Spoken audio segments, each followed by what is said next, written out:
오토바이 폭주가 빈번한 한 고갯길의 실태를 얼마 전에 전해드렸는데요. 바로 그곳에서 안타까운 사고가 났습니다.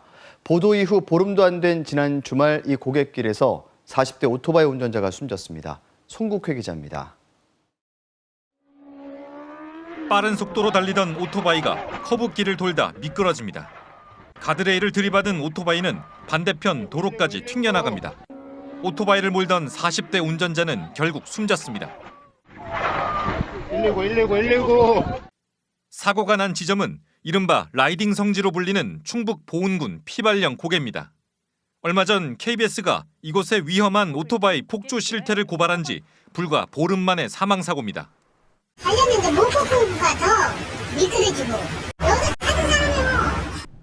KBS 보도 이후 경찰과 자치단체가 주말 오후마다 합동 단속에 나섰지만 이번 사고는 단속을 불과 1시간여 앞둔 11시 50분쯤 발생했습니다. 오토바이 폭주 등 공동 위험 행위를 집중 단속하겠다는 경찰의 현수막까지 내걸렸지만 사고는 막지 못했습니다. 폭주 예방을 위해 전문가들이 제안하고 있는 과속 방지턱 설치 여부는 여전히 미지수입니다. 경찰 교통안전심의위원회는 이달 말쯤 먼저 과속 방지턱 설치 요건인 고갯길의 제한 속도를 현행 시속 40km에서 30km로 내리는 방안을 검토할 예정입니다. 과속 방지턱 설치를 위해서는 제한 속도를 30으로 하향 조정할 필요가 있는데 경찰서 심의위원회에서 계획하는 걸로. 위험한 고갯길에서의 오토바이 폭주를 막는 대책 마련이 차일피일 미뤄지는 동안 오늘도 목숨을 건 라이더들의 질주는 계속되고 있습니다. KBS 뉴스 송국혜입니다.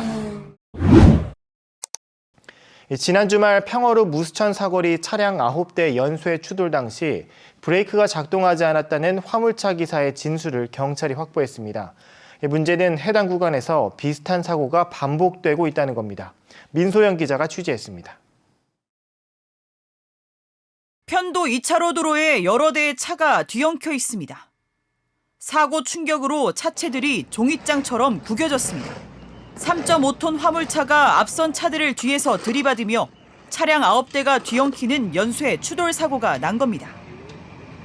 이 사고로 일대 도로가 3시간 넘게 극심한 정체를 빚었습니다.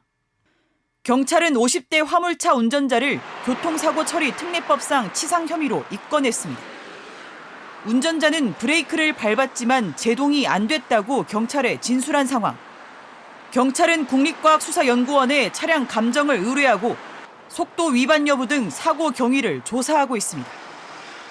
이번 사고뿐 아니라 무수천 사거리 내리막길에서는 비슷한 추돌 사고가 반복되고 있습니다.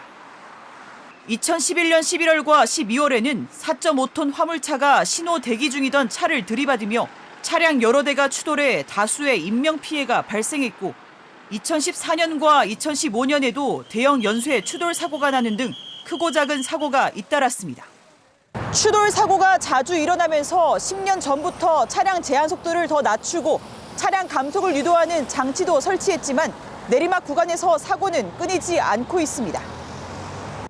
전문가들은 내리막이 지속되다가 도로가 구부러지며 운전자 시야를 가리는 구조가 사고를 유발할 수 있다며 운전자들이 전방 확인에 주의를 기울여야 한다고 조언합니다. 화단을 좀 없애고 그쪽을 이제 옹벽 처리를 해서 일부러 교통사고를 이제 낼 수 있어서 다른 차량과의 추돌을 조금 예방할 수 있는 그런 유도 공간을 좀 두는 것이 타당하지 않을까라는 생각을 합니다.